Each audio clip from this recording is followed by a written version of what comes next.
शक्तीपीठ महामार्ग रद्द करण्याच्या मागणीसाठी आज सांगली जिल्हाधिकारी कार्यालयावर भव्य मोर्चा काढण्यात येणार आहे। या मोर्चाला पाठिंबा देत वाळवा तालुक्यातील वारणा नदीकाठावर वसलेल्या ऐतवडे खुर्द गावातील नागरिकांनी गाव बंद ठेवून आपला तीव्र विरोध दर्शवला आहे। वारणा नदीकाठावर वसलेले ऐतवडे खुर्द हे पूरग्रस्त गाव आहे, त्यामुळे शक्तीपीठ महामार्गामुळे शेती, शेतजमिनी आणि ग्रामस्थांच्या उपजीविकेवर परिणाम होण्याची भीती नागरिकांकडून व्यक्त केली जात आहे।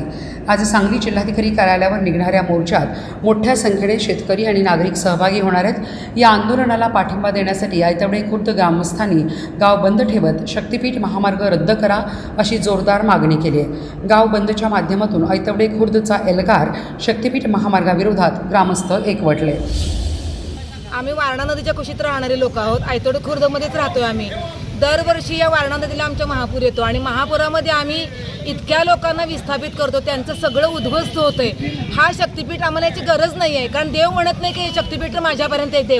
देव कणाकणात वसलेला, देव सर्वांच्यात आहे आणि त्या देवासाठी जर शक्तीपीठ सारखा इतका नालायक रस्ता होत असेल तर त्याची आम्हाला गरज नाही आहे। आमची घरं, आमचं भविष्य उद्ध्वस्त करून जर हा शक्तीपीठ होणार असेल तर आम्ही नेहमीच या शक्तीपीठासाठी विरोध करणार आहोत आणि तेवढ्यासाठी आम्ही ऐतवडे खुर्द आणि पंचक्रोशीतल्या गावांनी आज दिनांक 21 ऑगस्ट रोजी सांगलीच्या कलेक्टर ऑफिसमध्ये इतका आम्ही एल्गार मोर्चा आरंभला आहे आणि त्यात आम्ही इतक्या मोठ्या संख्येने उपस्थित आणि सहभागी होत आहोत। कारण का तर आम्हाला ज्याची गरज नाही तो आम्हाला नकोच आहे, म्हणून आम्ही आज ऐतवडे खुर्दमध्ये दिवस पाळत केला आहे आणि आमचे सगळे ग्रामस्थ ऐतवडे खुर्दवासी यांनी सगळ्यांनी ठामपणे या शक्तीपीठ महामार्गासाठी विरोध दर्शवण्यासाठी सांगलीच्या कलेक्टर ऑफिसला जो मोर्चा आपण घेऊन निघालो त्याच्यात सहभागी व्हायचं ठरवलेलं आहे।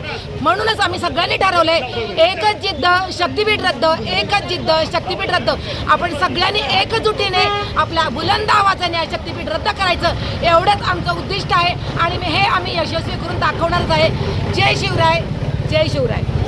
शक्तीपीठ महामार्ग रद्द करण्यासाठी जिल्हाधिकारी कार्यालयावर आज आम्ही मोर्चा घेऊन जात आहोत। त्या मोर्चासाठी सर्व ग्रामस्थांनी गाव बुडलं, गाव वाचलं, गाव नाही वाचलं तर गावाचा काही उपयोग नाही, यासाठी सर्व गावातील कामं बंद करून गाव बंद किंवा गावात दिवस पाळत करून सर्वांनी मिळून मोर्चाला जायचा निर्णय घेतलेला आहे आणि त्या पद्धतीनं आमच्या गावातले सर्व लोक त्या मोर्चात सहभागी होत आहेत। ऐतवडे खुर्दचा रहिवासी सर्जेराव बापू गायकवाड, शक्तीपीठ रद्द हे आमचं पहिल्यापासून धोरण आहे।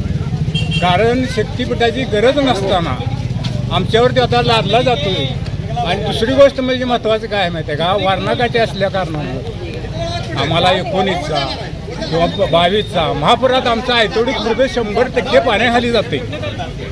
मग आम्ही काय करायचं, आम्हाला शक्तीपीठची गरजच नसताना आमच्यावर का लादला येऊ।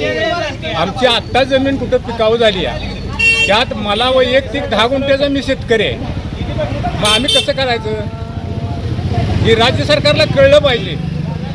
लाखो रुपये खर्चून तुम्ही शक्तीपीठ महामार्ग कशासाठी इथं आमच्या पत्रानं लावला आहे, तिकडं जयसिंगपूरकडनं बंद केला आणि म्हणून इकडे आमच्याकडनं दंडगाण लादला आहे का?